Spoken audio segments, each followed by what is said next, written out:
and welcome to Inside Syria. I'm Mike Hanna. It was a week in which the Syrian conflict spilt over the Turkish border with deadly impact.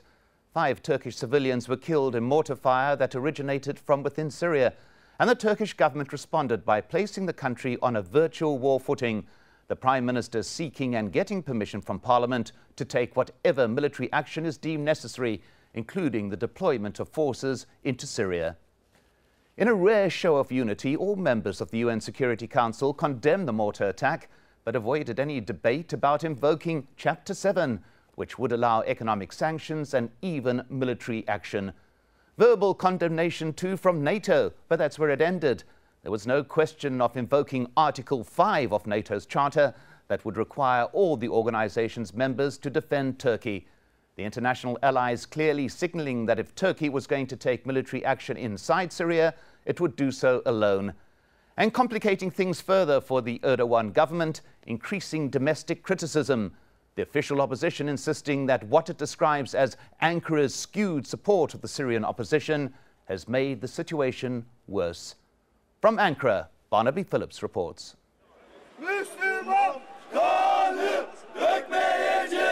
We must not shed Muslim blood. Say no to war, they chant. They are supporters of the main opposition, CHP. Its head of foreign policy says that the Turkish government has taken sides in Syria and argues that the results have been disastrous. This one-sided policy aiming to remove Bashar al-Assad by intervention in the domestic affairs of our neighbor really intensified the conflict, sharpened the conflict, and probably resulted in more deaths than would have been otherwise. For 18 months, people in Turkey have worried that the situation in Syria could undermine stability here at home. And after the events of this week, that threat is more evident than ever. We've met many people here in Ankara who are cautious and concerned. Like in the old market, where we found people anxious about what happens next. We have 400 years of friendship with Syria. The politicians are not listening to ordinary people. Most of us don't want war. More Turkish troops have moved up to the Syrian border. With so much military activity on both sides, this is a delicate situation. But members of Turkey's governing AK party say it will act responsibly, always consulting with NATO allies. Within the limit of the international law, if some country attack our land, we can respond within the international law. That's why our allies accepted the motion that we required from them. Nobody, it seems, wants war, but people here know and fear that such a dangerous situation has the potential to escalate very quickly. Barnaby Phillips, Al Jazeera, Ankara. In a warning to Damascus, the Prime Minister Tayyip Erdogan said that testing Turkey would be a fatal mistake. We are not interested in war, but we're not far from it either.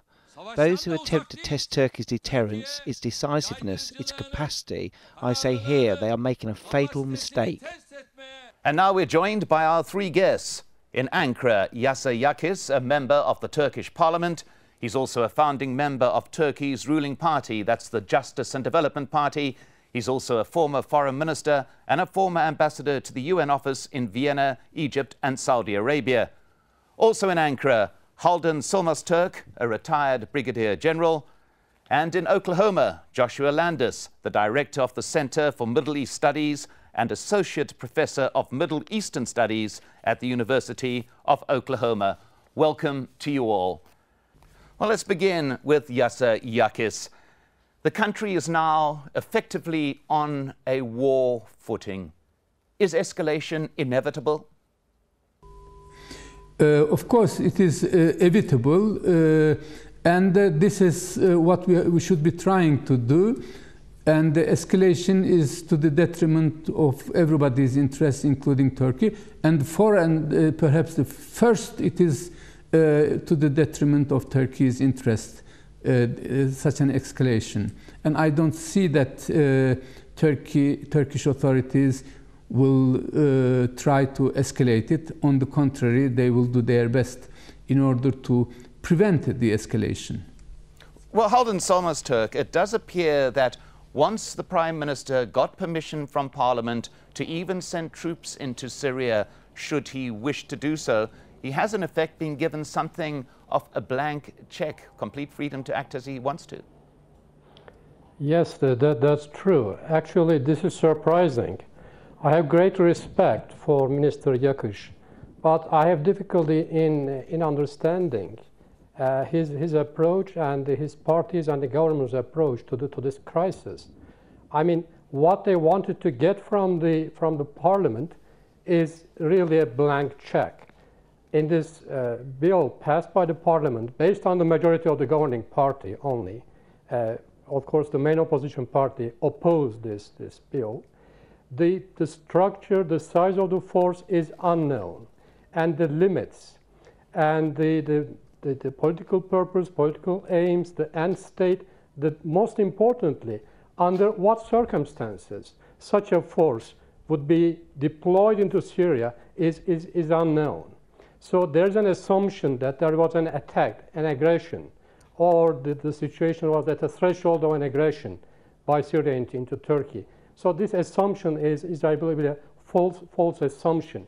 So although nobody would like an escalation and that may end up in an open conflict, the current display of show of force by the Turkish government, makes me think the otherwise. I mean, it looks as if Turkish Prime Minister and the Turkish government they do want to go to war. Well, Jos Landers, what's your opinion on this? Do we have a situation now where you do have conflict looming properly on the horizon? I don't think so. Turkey is trapped between national honor and national interest. The national honor requires that Erdogan respond in some way that shows toughness and resolve and would intimidate the Syrians from further action across the border. On the other hand, the national interest is to stay out of Syria.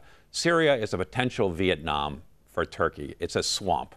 It could suck Turkey in and cost Erdogan a great deal. Already we're seeing a recrudescence of violence in the east with the PKK bombing places.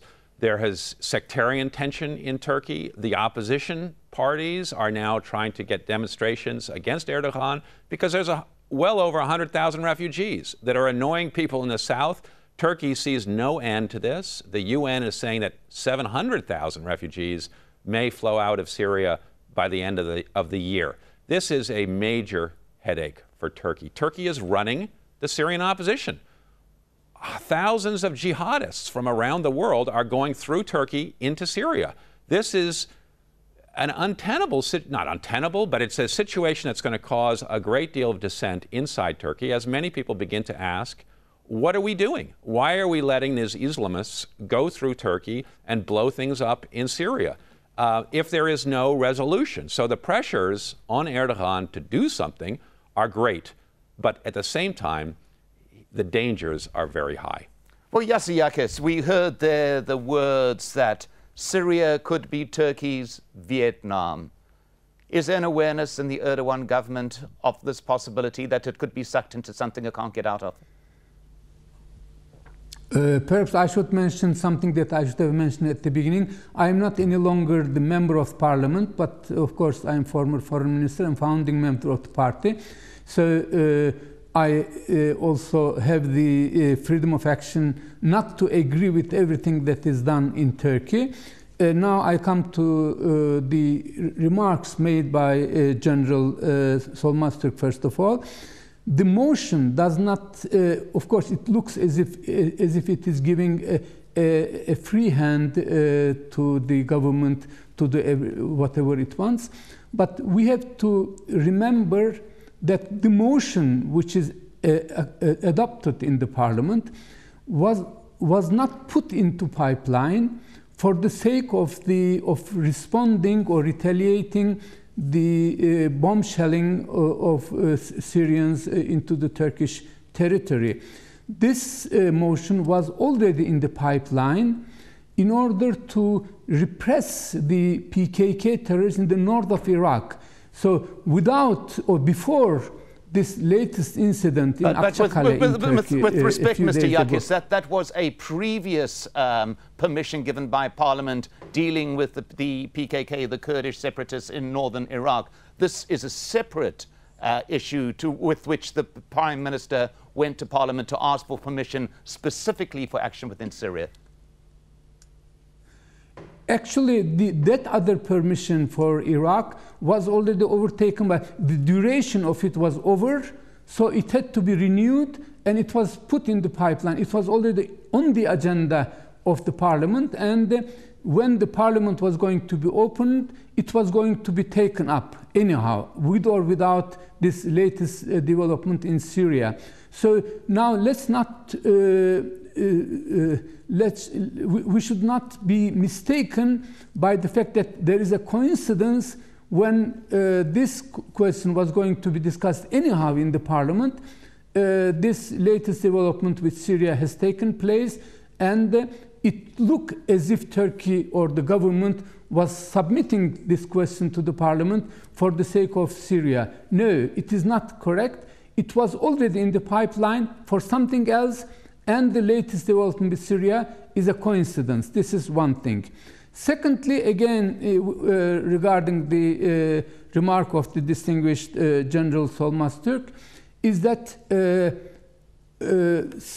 Syria is not mentioned there, whereas in the motions, the tradition in the Turkish motions to ask the parliament an authorization for the government to send the Turkish troops abroad, you never mention the name of the country.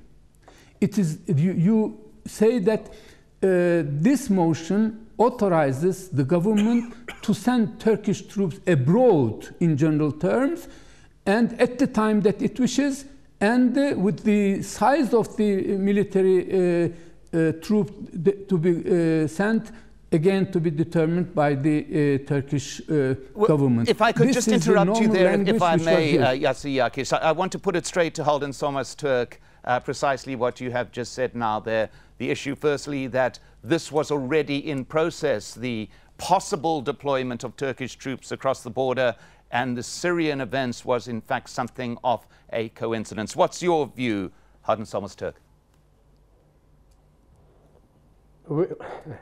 With all due respect, I have to disagree.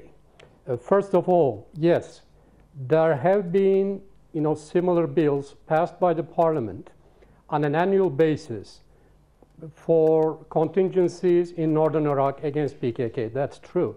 But all these bills specifically indicated northern Iraq. But this recent bill starts with the Syrian regime's attack. This is the wording. And then authorizes the Turkish government to send Turkish troops outside, to other countries. It's plural, including Syria and any other country. And again, I also cannot accept the fact that the allegation that this has been the Turkish tradition. Not at all. I myself deployed in the past to Somalia, to Kosovo, to Bosnia-Herzegovina. Each time, such bills included specifically where to deploy, what size, what structural force will deploy, under what circumstances, what are the limitations, what are the political aims. These were all spelled out, crystal clear. So I have to indicate that I completely disagree. These are not true. Well, let's leave that disagreement where it is and just move on slightly. Josh Landish, we're looking at a situation where Turkey and Syria had been improving their relations to a great degree. The leaders of each country had visited their capitals. Little over 2 years ago, Syria and Turkey were conducting joint military operations along that border. Why this turnaround in the past 18 months? Is it simply because of events within Syria, or has there been a tactical shift on the part of the Turkish government? Well, it's all of the above. I mean, 2 years ago, the picture looked very bright for Turkey. Everybody was talking about the no problems foreign policy. Turkey was building, was the architect behind a big free trade zone that was going to tie Iran, Iraq, Syria, Lebanon, Jordan together, pipelines, trade, lots of money. Today, the situation is in shambles, and that's because of the Arab Spring and because the Syrian people have risen up against the Syrian regime, or many of the Syrian people have, and we've got what looks like a very bloody civil war unrolling in Syria. And Erdogan took a very forward policy in the first days of this uprising. When he came out inside of democracy, the side of the Syrian people, the side against the Syrian military. Now, these were things, of course, that he had done within Turkey. It was very easy for him to follow this script. The trouble is, he got way ahead and began to organize the Syrian opposition, run this operation, and he discovered that there was nobody behind him. The Arab League got cold feet, the United States and NATO refused to get involved, and now Erdogan is really holding this operation, which has gotten bogged down, and we've got a stalemate, and the Syrian opposition is becoming more and more Islamist and having a more and more difficult time, and the refugees are pouring in. So everybody is looking in many ways to Erdogan to solve the Syrian problem, which perhaps only the Syrians can solve themselves. But all eyes are on Erdogan, and if things go badly, it's going to damage his political prospects severely. Well, Holden Solmus talk, bearing in mind what has just been said there, did the Prime Minister have any real option but to take the serious steps that he's taken in recent days, given of all of these problems that we're hearing outlined, the influx of refugees, the fact that he's been internationally isolated, to which we will return shortly? Is there something more here than purely political dispute within Turkey? Was not Erdogan in a situation that he had no choice at this particular stage? First of all, I couldn't have agreed more with Professor Landes. But just in addition to the picture, he's just very, very clearly, drawn. In the region, in the whole region, there is a new lining up between two camps based on a sectarian division. Look, the deputy president of Iraq, who is a Sunni, is Alawite, Sunni, has found refuge in Turkey. And the leader of the Kurdistan Autonomous Region in northern Iraq, who is not in very good terms with central administration in Iraq, is now a very good friend of Turkey. And last week, the governing party, AKP, chaired by Mr. Erdogan, had its annual congress in Ankara. And we had Barzani as a host in this conference, the president of Egypt, and the leader of Hamas. And they even delivered speeches in this, Turkish National Party Congress. So it's clear that this whole, this maneuvering is part of the larger lining up on sectarian lines. Secondly, within the next 2 years, there will be 3 elections in Turkey: local elections, general elections, and most importantly, the presidential elections. And Mr. Erdogan will be running for president, no doubt about that. So there is much more than Turkish pride or the Syrian conflict or the refugees for him at stake. So I can understand he's feeling cornered, but this is dangerous. For example, after this recent landing of 2 artillery shells in Akçakale on Turkish soil, it's understandable. International law entitles Turkey to retaliation, reprisals, and perhaps some retribution to come later on. But there is no legal basis for a bill already passed by the Turkish parliament in response to the request of the Turkish government. So we need to see the internal domestic political circumstances in Turkey and the other circumstances offered by this escalating crisis. Well, let's bring in Yasser Yakis on particularly that point. Is it essential, do you believe, to see the two in the same light, the domestic political developments along with the wider regional threats that are happening as a two-cornered issue with which the Prime Minister is attempting to deal?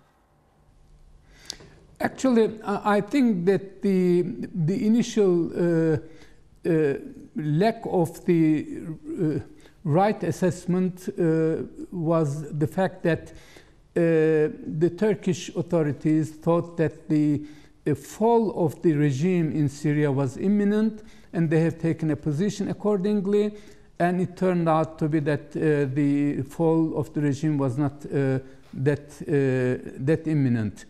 And Turkey is engaged in this crisis more than it was necessary, despite the fact that there was no threat directed to any national interest of Turkey.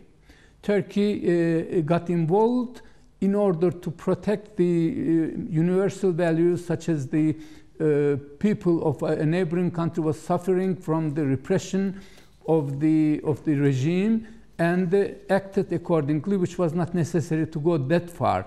At least it was not necessary to go further than the mainstream international community, because international community was more cautious and Turkey was engaged more than that, and now perhaps it will try to disentangle itself or disengage itself from that degree of commitment. This is my assessment. Well, let me go to Josh Landis with something that has become very apparent in recent days as well, and that is Turkey's international isolation. We heard at the beginning of the show, everybody condemns these recent attacks, but nobody's prepared to join Turkey in any form of definitive action. No Chapter 7s, no Article 5s from NATO. Turkey's been left to stand alone. Does these events indicate that the international community generally is just leaving this alone and waiting for somebody else to sort it out? Well, they certainly are. And this is a product of, I think, nation-building fatigue. The United States, that normally would be taking the lead on this, is trying to get out of Afghanistan after a brutal Iraq adventure and getting out of Iraq. And the Americans have no interest in getting into another country. And this has really condemned Turkey. And Turkey doesn't have a lot of choice. I mean, we've got to admit that although Erdogan came on very aggressively, and I think he thought he could use this Syrian situation to his advantage and to try to build a friendly Islamic light government in Turkey, in Syria, that would put him on a footing as a promoter of democracy, building a friendly Syria. All of those things didn't materialize. But what choice does Turkey really have? They have hundreds of miles of border with Syria. The refugees and the fighting has been in the north, and those refugees are going to come to Turkey. Turkey has been very generous, but with no end in sight, they could be hosting hundreds of thousands of refugees for a long time to come, and Turkey cannot escape this fight. This fight is on Turkey's border, and Turkey's going to deal with it, and the whole world understands that. And so in a sense, they can be cowardly and stand back and allow Turkey to figure out how to deal with the Syrian crisis. Well, at that particular point, we come to an end of the show. Thank you so much to our guests for joining us. In Ankara, Yasser Yakis. Also in Ankara, Haldan Solmazturk. And in Oklahoma, Joshua Landis. And thank you for watching. Our Syrian coverage continues 24 hours a day on our website, aljazeera.com. For now, though, from me, Mike Hanna, and the team, goodbye.